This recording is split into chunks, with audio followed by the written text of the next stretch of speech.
sports, if you want to be the best, there are no off days.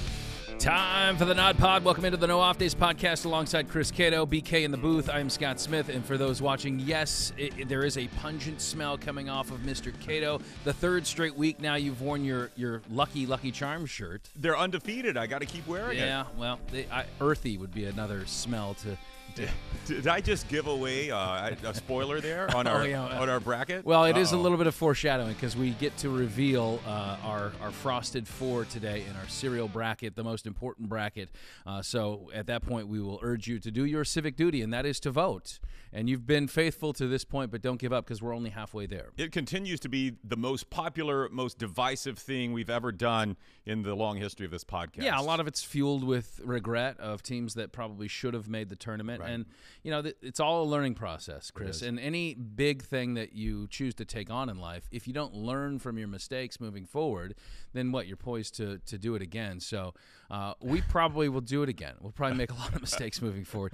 But anyway, we'll have some fun along the way. So, yeah, at the end of the show, we will reveal those results and get those to you. But, you know, the one that, from a national perspective, the bracket that people are talking about, regrettably, instead of our cereal bracket, is the NCAA tournament that bracket. One, yes. And, you know, so as we tape it, we're still waiting for the Sweet 16 to get here. It is the Tuesday before the Sweet 16 and then the Elite Eight to follow. So, you know, this may be dated by the time that this airs. But I do have a little bit of regret because the one bracket I'm a part of this year is the Cato family bracket. It's the bracket to be in. And, you know, he invited me. I took the invite, and I didn't think that when I was filling out my bracket that, you know what, everybody I'm competing against is from the state of Alabama. So my final winner is Alabama. Why do you? So I'm like, I need a road forward. I need to find a path. And now it's like, you know, I'm driving and I'm blocked. I'm blocked in front. I can't. How can I get around? I'm currently in second place. There's a way. There are a couple. No, because I'm trying to find a way too. There's a way you and I could both get there. Where are you? I'm in sitting? fourth, and now my path is kind of clear because I have Houston as my champion. Yeah, playing Bama. Yeah, so I could kind of weave around you there. But I think you have UConn in your Final Four, which is no, I don't. No. I have Gonzaga in my Final Four. That's right. So that's a big one. I need them. They kind of you and I are. I have UCLA. They're playing in the Sweet 16. Yeah, so be big. That's going to decide which one of us is sitting on the sidelines of this thing. I mean, I'm going to need the Zags. They got UCLA, and then I'm going to need UConn to beat Arkansas. I need Tennessee over FAU. I need Houston to continue to win over Texas, and then. Or Miami first. I think you've got a pass. So, yeah, there may be, you know, at the end of the day, we'll see. I know that they start weighing it more. But last week we revealed the Final Four teams, and I think you needed to clear the air a little bit, right? Well, Did you lie to our listeners? You know what I do. I'm sneaky. So when we taped this, I had a feeling about Alabama, and obviously, really? Yeah, I'm a homer too. So, but what I didn't want to jinx my team by picking Alabama, so I picked Arizona on this podcast. Then I went back, of course, 24 hours to think about it before I submit my official entry in the Cato pool. And I think, you know what? That's dumb. If I think Alabama's the better team, I'm picking Alabama. So I had a switcheroo there. So sorry, listeners. And your family would disown you too, right? I mean, there would probably be some of that. And it looked good. I mean, I'm glad I did after Arizona loses in the first round. Was it, right? Yeah, Princeton. The 2 seed losing to Princeton. Princeton's still alive too. I kind of want to see that run continue. Yeah. I think I'm not sure who they have in the next round, but I want them to.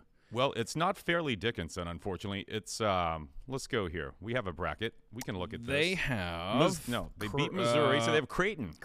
Yeah. That's a good one. That's a good matchup. And then that will obviously make it a pretty easy road forward for Alabama, right? I think, to get to the Final Four. Considering Virginia got eliminated. Arizona got eliminated. Now, San Diego State, who they're playing in the Sweet 16, they do play the kind of defense that you need to play to have a chance to beat Bama. They slow it down. They've got the number 2 defensive efficiency in the country, so that could be a tricky one for Bama. We'll see. Let's bring BK in because I want to know where you currently sit. I know you had some unsuspecting teams in your Final Four, right? Are all 4 of your teams still alive? But you're just going to let Cato slide with that? Hey, my first round Final Four team got eliminated in the first round, and then he had a change of heart. We're good with that? No, well, I didn't. But you didn't change it I didn't after. change it after. Yeah, Now, yeah. Brian, I didn't change it after the tournament started. Okay, I do think that there is, well, I have a lot of integrity issues when it comes to Chris. Okay, wait, you haven't even paid your $20 entry fee No, yet. I certainly, I zelled you the day I signed up. You sent it to my ex-wife. You're disqualified now.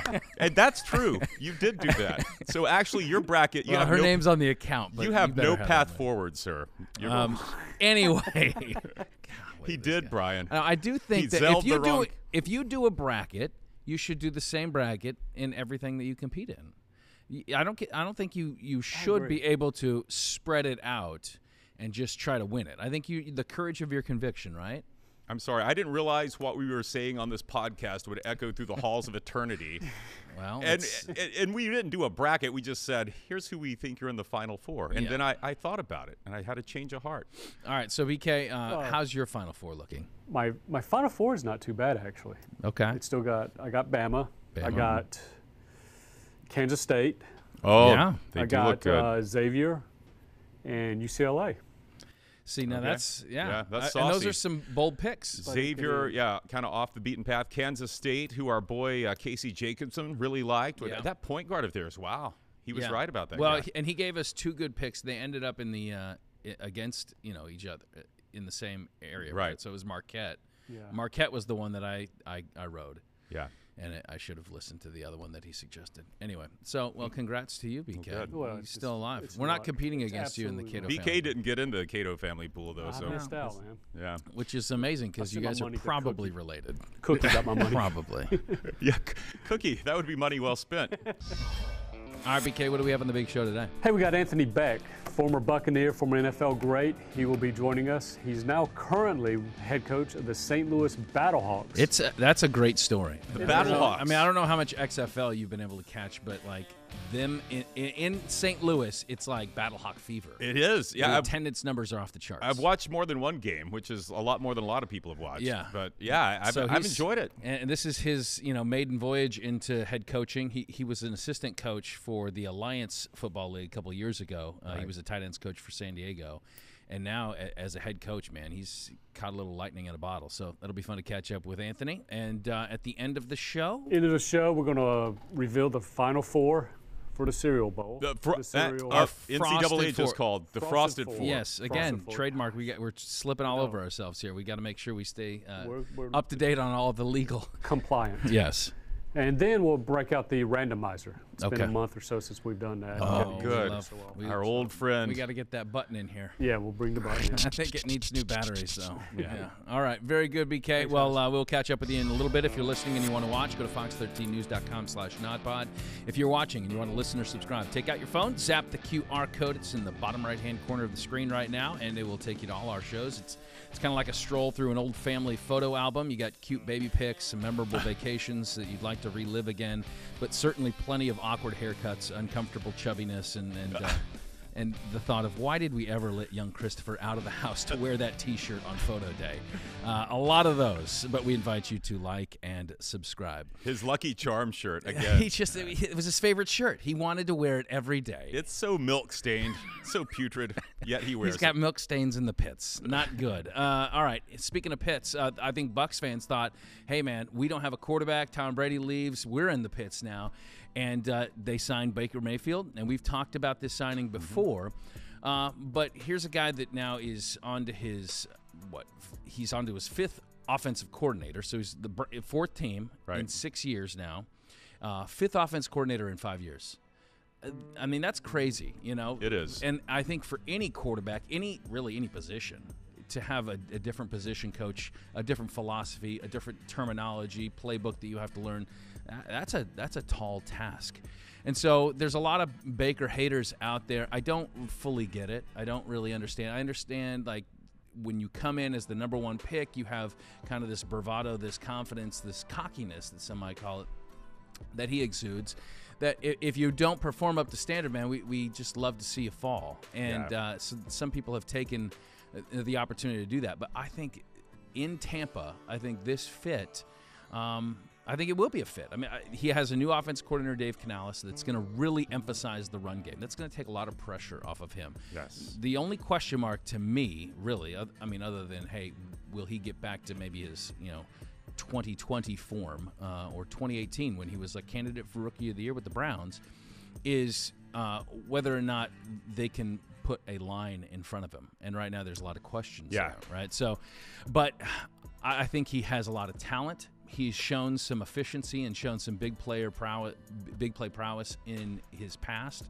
If he can keep those picks down, not feel the need to push it to big play receivers, then I think he can thrive in this system, man. I'm kind of excited for it. Yeah, I think you hit the nail on the head there with he's got to be – it's easy to forget that he had some pretty good seasons in Cleveland, and I don't think you can hold it against him, kind of the mess that was the Browns when they're going through offensive coordinators.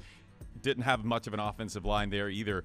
But in Tampa Bay, he will have – we don't know if he'll have a line, but he will have some big play receivers. Yep. And what he has to do is just try not to do too much. That's when he got himself in trouble during the last couple of years in Cleveland, trying to make something out of nothing that wasn't there, didn't take the check down, and next thing you know, he's given the other team the ball. So if he can do that, keep the mistakes down, he's going to be okay, I think. One of the things I like about it is that he, in the press conference the other day over at One Buck, he said, sometimes, he was asked in about 7 different ways about his confidence and whether it was shaken and all that kind of stuff. And he said, the reality is that sometimes, what he has to do is to trick himself into believing that everybody's against you, that no one is your supporter, and that motivates him. I'm telling you, there's a lot of guys that crushes. Like if they feel like everybody's against me, like it kind of eats at them. You could see it in their play. And for a guy that kind of lives off of that, man, that could work. This is a prove-it year for him. It's a 1-year contract. It's $4 million base. He could double it with incentives for playing time and whatever he accomplishes statistically. And I think that's the kind of carrot you need to dangle for a player like this, trying to earn a longer-term contract. And the Bucs, look, we don't know what next year is. No. We don't know who Kyle Trask is in this competition at quarterback. And so he has an opportunity to go earn a long-term contract, and so I expect to see the best version of him.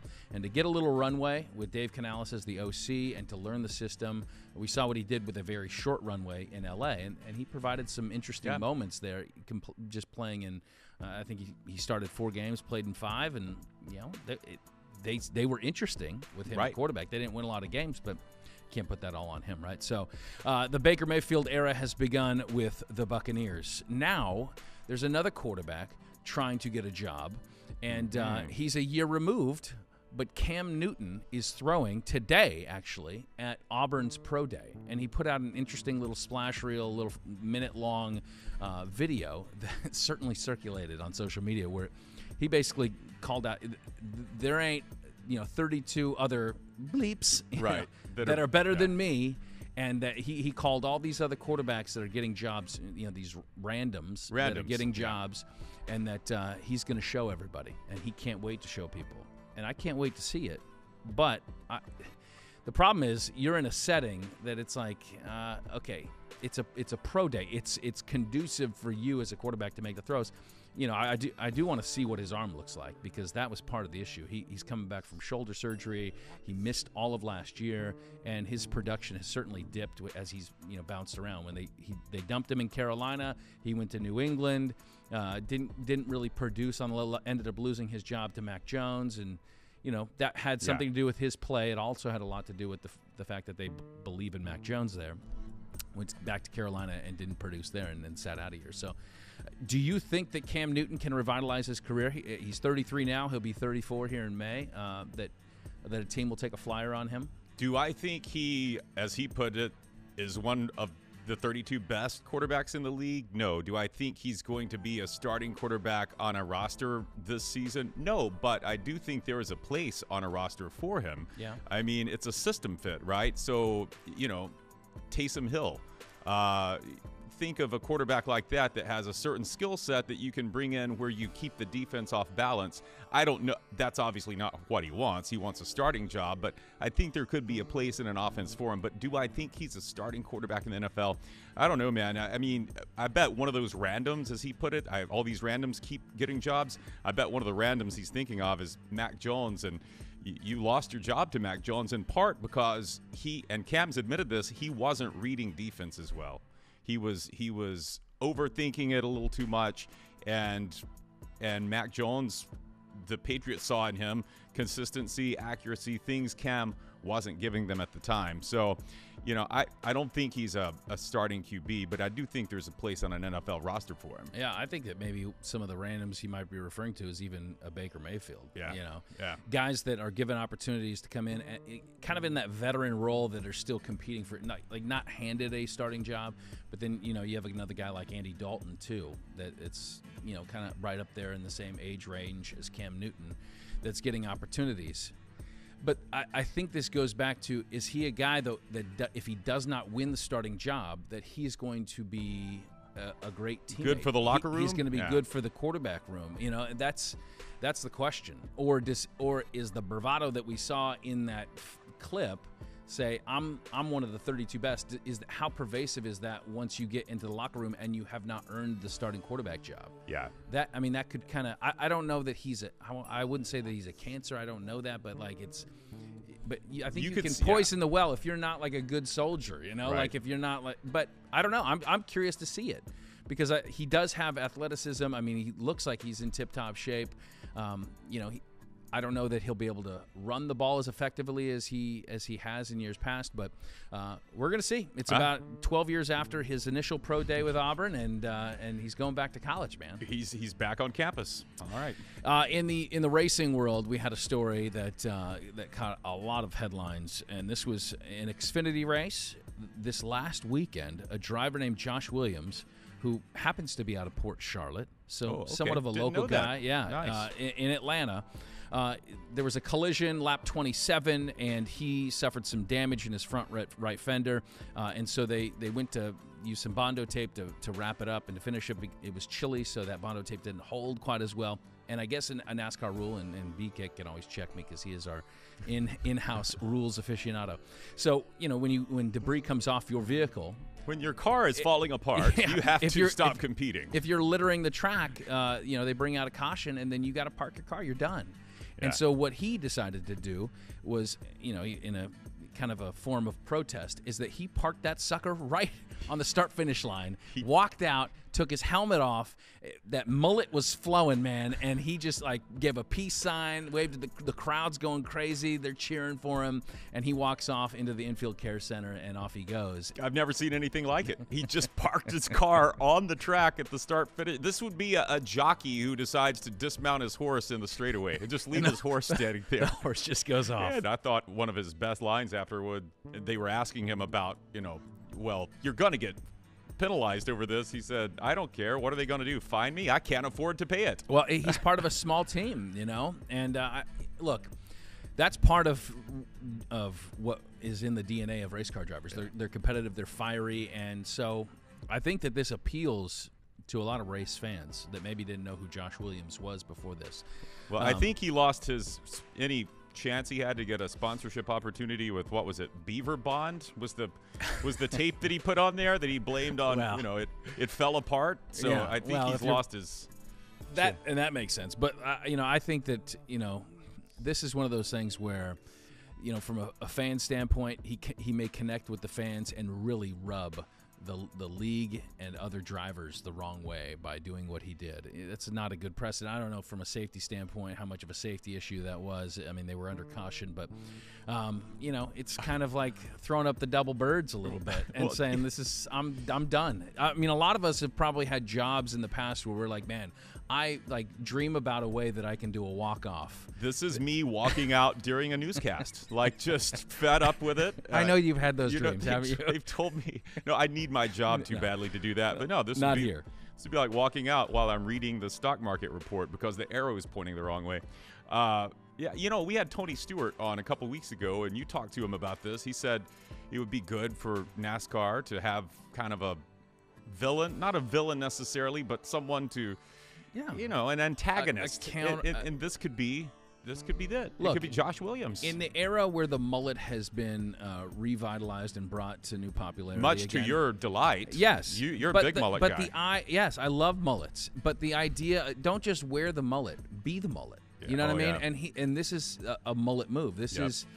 He's a renegade. He's a rebel, and that's what the mullet symbolizes. It's the El Camino of hairstyles, and you need to rock it. You need to rub people the wrong way. You need to be willing to be the bad boy. Yeah, and be Mitch Williams. But we'll see. We'll see the wild thing. We'll see if it comes back to haunt him. I hope that it builds his fan base, and then it's a personality that fans can get behind. Is his car still on the track? Did anyone retrieve it? Okay. I think, it might still be parked there. But, representing Port Charlotte well. Hey, what do you say we talk a little bit of XFL football, Chris? The Battlehawks? Let's do it.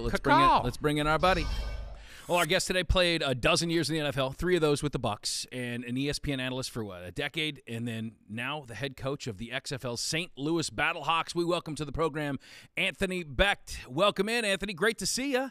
How are things going in St. Louis? Everything's great. It's been going well. We're 3-2. We're coming off a tough loss, but we're in a really good spot, second place in our division.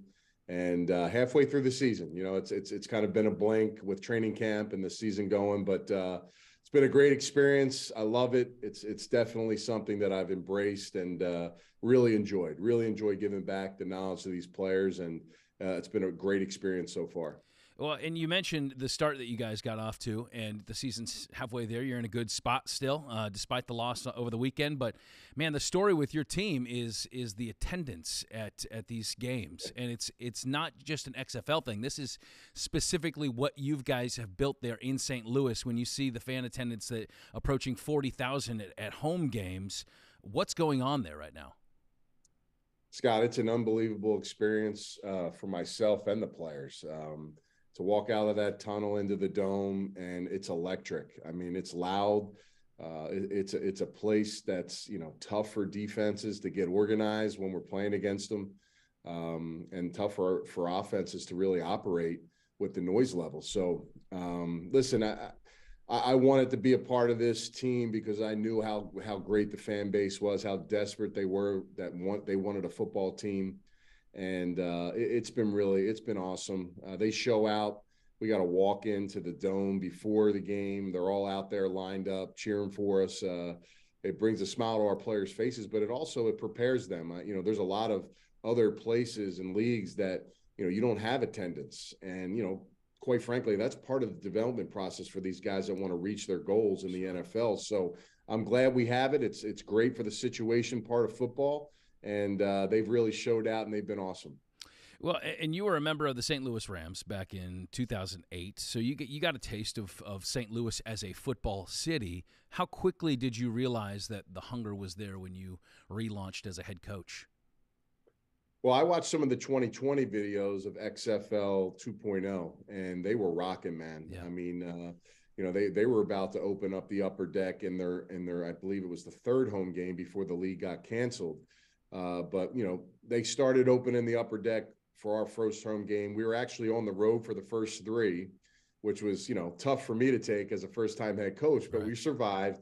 But that kind of amped up our crowd even more. They got the upper deck open, and, they continue to add seats. And I think, the more we can put a good product on the field for them, the more the fans will show up. But, heck, we had 38 plus that broke the spring record all time. And then week 2, we had 35, but we're up against the same day, a sold out 20,000 plus soccer stadium. Okay. And then also a Toby Keith event all in the evening at the same time. And we were still able to get 36,000 fans in the stadium. That's so incredible. It's really unbelievable. I mean, they show up and they go to all the events, but they love football, and, they are definitely there, and they're desperate for a team, and that's why we brought it back to St. Louis. For so many years we talked about the fit for a spring league, and we've seen, over the last few years, teams have tinkered with it, and so much of that focus has been on, hey, is this going to be a developmental league potentially for players individually to jump to the NFL? Does it feel like the city is almost on an audition for another NFL team?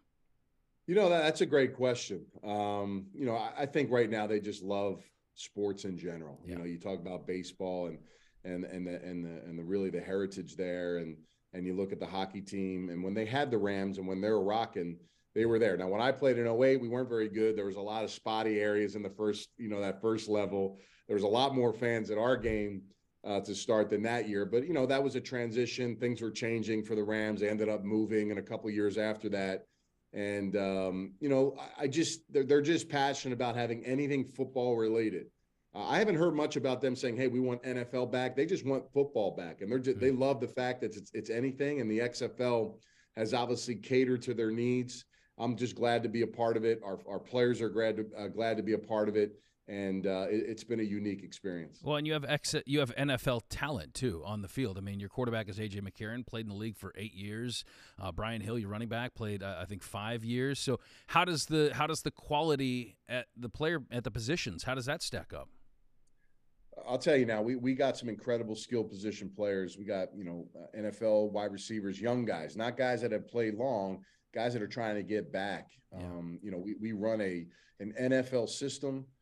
Schedule is very NFL-like. I mean, I want these guys to get that feel and taste to understand that, you know, we're going to try to max them out. You know, they have holes in their game, and it's my job and putting together a great staff, which I'll put my staff up against any coaching staff in any league to help these guys fill those holes and max them out, and then showcase them when the game time comes to play. So we're doing that every week. We really do like our players. We have some really talented players on both sides of the football. I would anticipate several of my guys going to the NFL, at least training camp for sure. And this league obviously has several other ones scattered throughout other teams, but we really like what we have. And, you know, as far as what we do day to day, and then also the way we play and the style, both offense and defense, caters to a lot that's going on in a lot of NFL cities, a lot of NFL teams right now. And that's what we want our players. We want them to have that experience so that if they do perform, they get that shot. So with the USFL's arrival, and then you, of course, in 2019 had an opportunity in the Alliance of American Football League with the San Diego Fleet, and you saw what it was like firsthand on the ground, like getting a startup going in the spring. What's different about the XFL and this 3.0 relaunch? Well, the one thing that isn't different is football. The football has always been good. It's always been something people want to see and enjoyed. It's the business side that really makes the difference in these things, Scott. And quite frankly, you know, the sky is the limit with ownership right now between Danny Garcia, our chairwoman, Dwayne "The Rock" Johnson, who's a co-owner, and then Redbird Capital, Jerry Cardinal, who basically is the money behind the backing of this league. We're very strongly funded. We're already talking about outside of 2023, 2024, 2025. There's more long-term vision here with this league. Business people that really understand big picture outlook on what we're trying to accomplish and what they, quite frankly, want to accomplish. You know, Google Redbird, you know, Redbird Capital, they don't get involved in things to make a 5 to 10% gain. Yeah. They're getting into things because they believe in something and they see long-term asset for them, and they're really all in. The passion between all three of our owners is really incredible. You know, for Dwayne Johnson, obviously the most popular of the backers. You know, when we had our first open kickoff to the season, they spoke to all the players, the coaches, when we're down here hubbing in Arlington right now. And they just were ecstatic. They got a great TV deal with ESPN, and that's huge too. You know how important those things are. So we're in a great place, a great space. We got some talented head coaches and some talented players. The league is strong, ratings are strong, and that's what you need for long-term growth, and I think we have it. I'll tell you what, if you had a cage match in owners across all leagues, I like your guys' chances. No question. I mean, Gary Bettman, he might be sneaky good, but yeah, I think The Rock maybe have a little bit of an edge there. What's he like as an owner? Is he involved in like the details? Is he a text message away? Does he, is it hands off and allow you guys to do it? I mean, obviously he is a face. He is part of what sells the league. Yeah, first and foremost, yeah, that's probably where it starts. But he's very passionate about, this whole venture because of the fact that he was a guy that his dream was to play in the NFL. He talks about him being the 54th guy, the guy that couldn't make the team. And he needed a league like this to really hone and develop his skills, and didn't have it.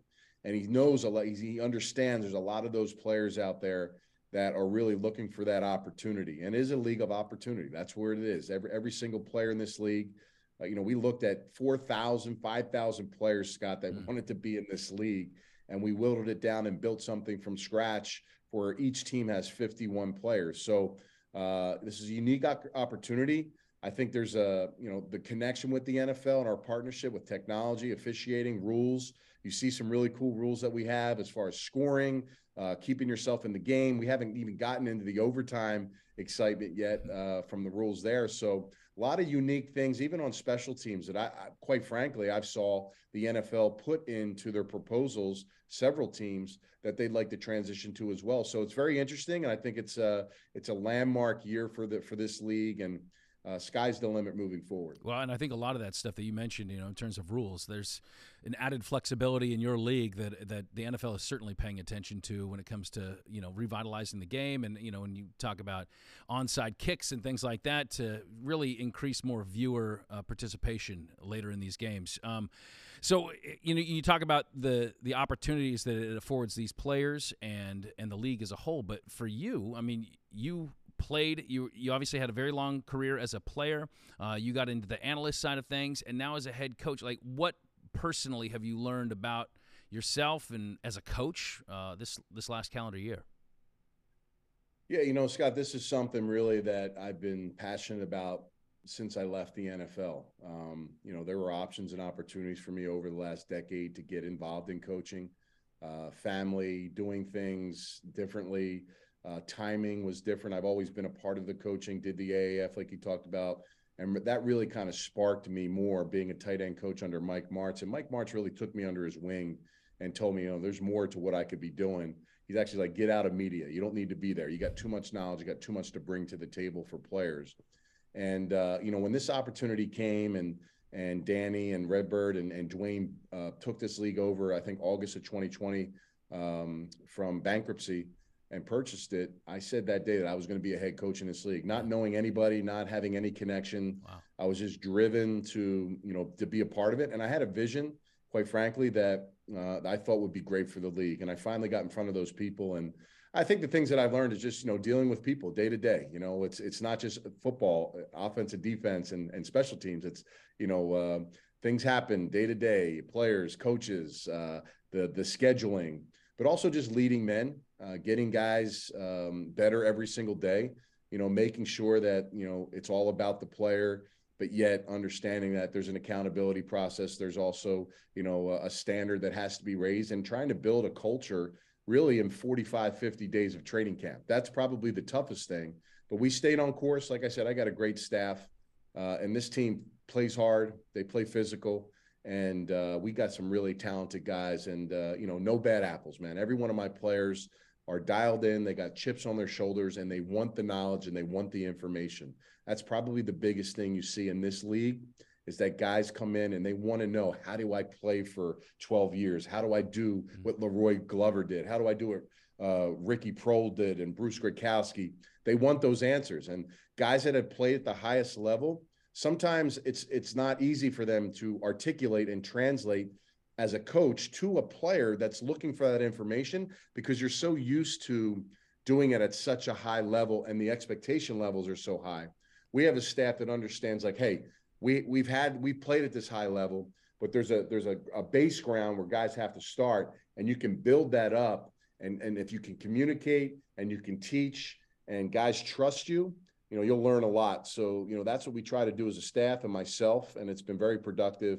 And again, we're 3-2 right now. We're in a great space. It was great to win my first game, to go 1-0 in the first game of my head coaching career. But we do have goals and visions here of winning an XFL championship, and we'll continue to do that. Starts again this week. We play Vegas. Coach Rod Woodson, their team got their first win. So be interesting to see how that goes. And again, just another opportunity for us to get better. Maybe more importantly, are there direct flights from St. Louis to Ames?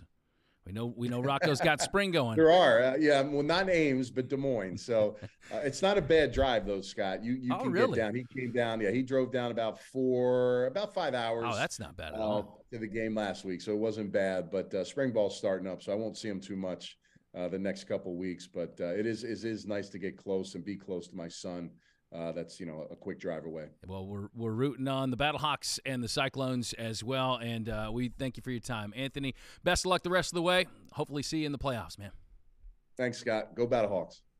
Chris, I feel like the NODPOD should take a special remote trip to St. Louis just so we could catch the vibe of the Battlehawks in action in the Dome. I love that atmosphere. I mean, those St. Louis fans are crazy about their XFL team. Have you also seen the DC Defenders home games? I have not. They're off the charts. The fan excitement. I think they're giving beer away because at every game, the DC Defenders fans build this beer snake that stretches through the stadium. It's incredible. There are more fans at that than there are for a Commanders game. Well, if concessions are a little bit cheaper at some of these games, then hey, man, I mean, you're catching some names that's you know some of these guys on the roster. It's football and make the experience a little bit more fan enjoyable. All right, let's bring in Brian King and BK off the top of the show. You teased it. We're revving up the machine once again. We are in store for the. What is it again? The Randomizer 3000. Yes. How could I forget the 3000? It's the 3000. Okay, so still in the same model. Yeah, we haven't upgraded. But we've replaced the batteries. Yes. Okay. So So the 2000 was the one that was recalled. yeah. We kept- got the bad audio It buzzer thing. It kept Yeah. smoking and Yeah.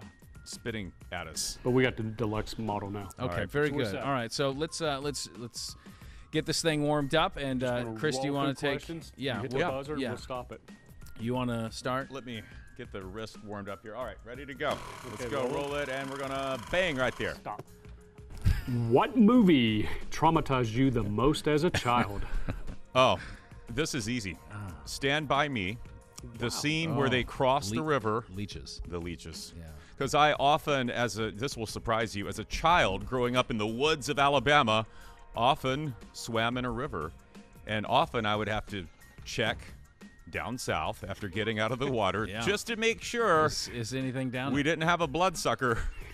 What do you mean is anything down there?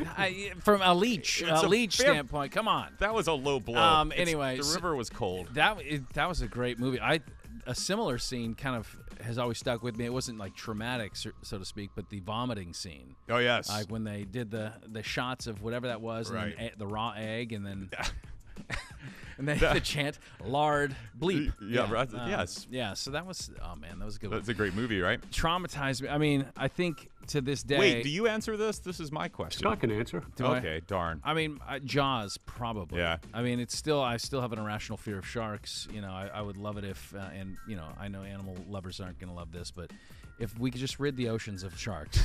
No, It would make the- they're why? we need them. They're an apex. Why do we need sharks? Well, the ecosystem needs them. They're an apex predator. They keep other things in line.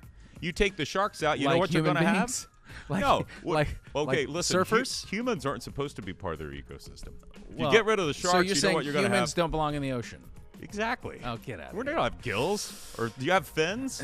Anyway, so yeah, an irrational fear of sharks. I'm sure there's many others. There was, a television show that traumatized me, and even to this day, if I hear the music, I won't be able to sleep that night, and that is Unsolved Mysteries. Oh, that's a good one. My dad loved that show. I loved and it. whenever I went to bed, I would hear him watching it, and it was Robert Stack's Stack, voice, yeah. man. That was just like nightmare fuel for me. I love that's one of the reasons I got into news and into covering news stories. You wanted is to be because Robert Stack. I wanted to traumatize you. No, I wanted to find solve some mysteries. All right, here we go. My Okay, turn. let's do the Let's next. rev up the randomizer once again, and it's spinning in. All right. What is your most harrowing encounter with an insect or bug? Insect harrowing. So yeah, you know what that means. please define it. Where I encountered a bug and I squished it. Is that the idea? One that kind of like the movie, kind of maybe gave you some bad memories Oh my goodness. or a bad.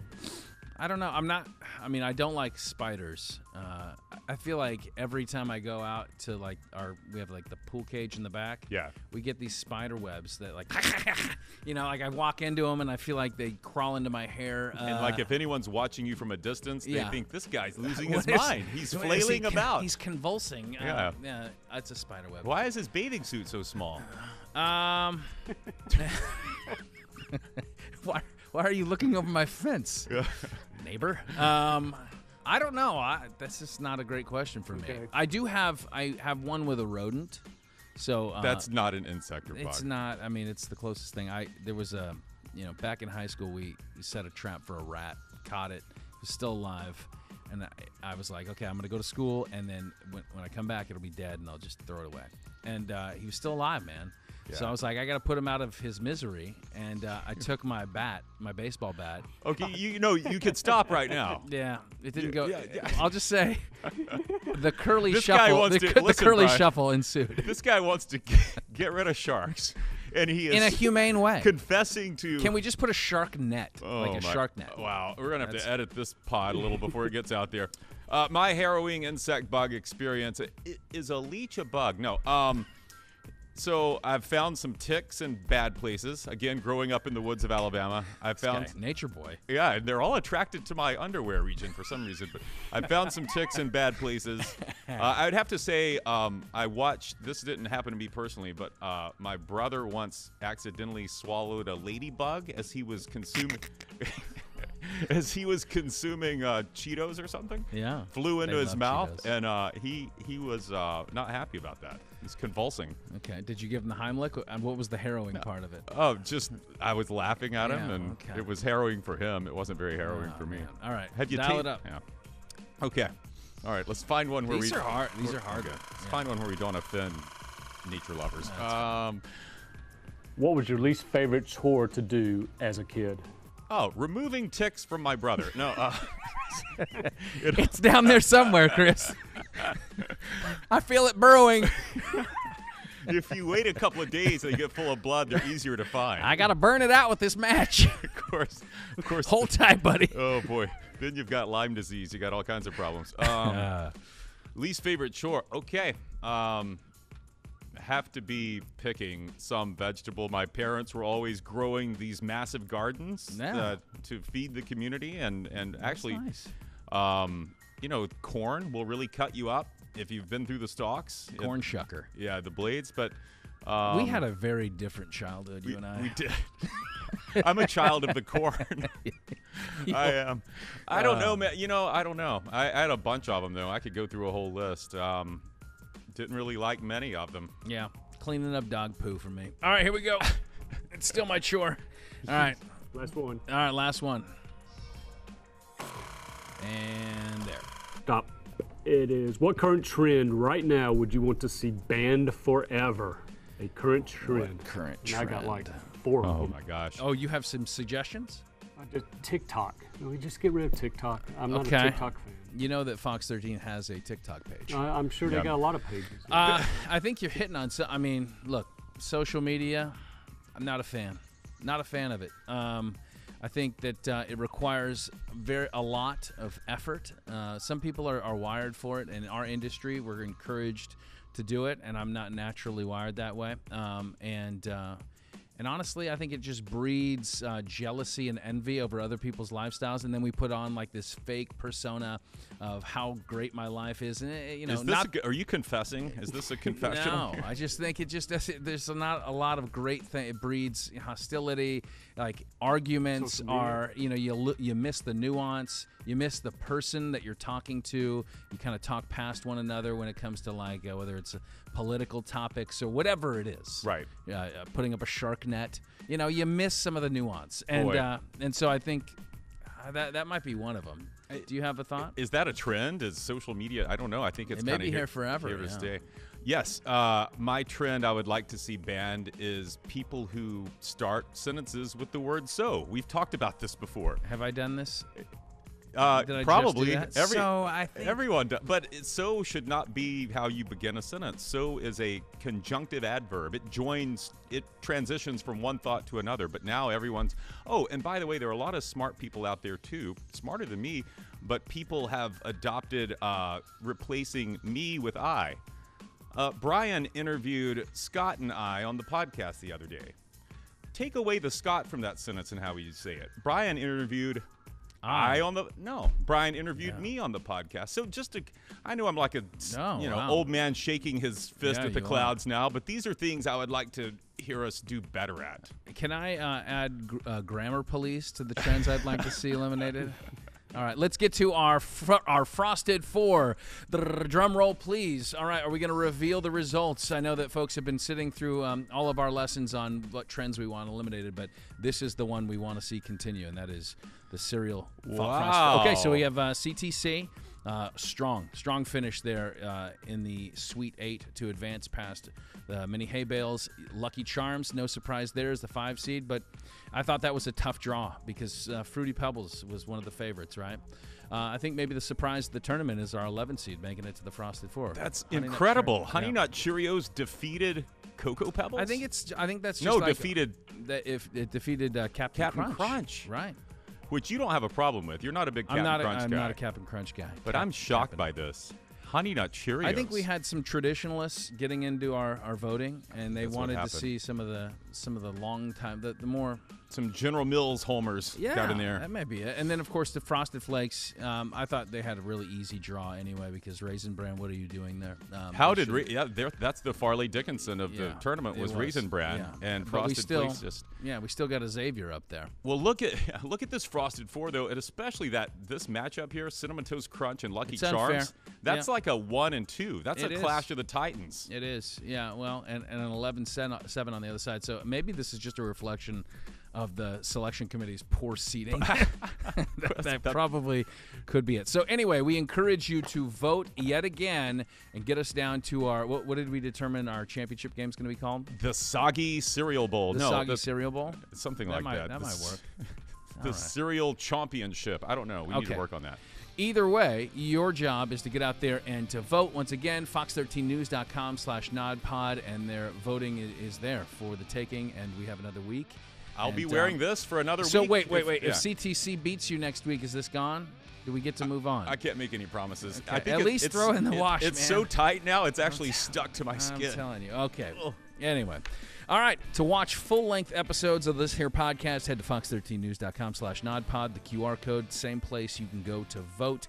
We invite you to like and subscribe. Catch it on iTunes, Google Play, Spotify, or Stitcher. Get us every week in audio form. And remember, make sure you follow us on social media because we love it very much. Please, we need it. Well, even though Scott hates social media. For me personally. And sharks. For me personally. And that poor mouse that he bludgeoned. It was a rat. He never stood a chance. Okay. All right. Very good. Big thanks to our guest, Anthony Becht. Best of luck for him in his Battlehawks. So, Chris. With that, I've got to go do the news. Chris and I. I'm going to go check myself for ticks now. For Chris and I, Chris and me, BK, our production crew here at NODPOD headquarters. Thank you for watching. And until the next time we are on, there are no off days. Beautiful.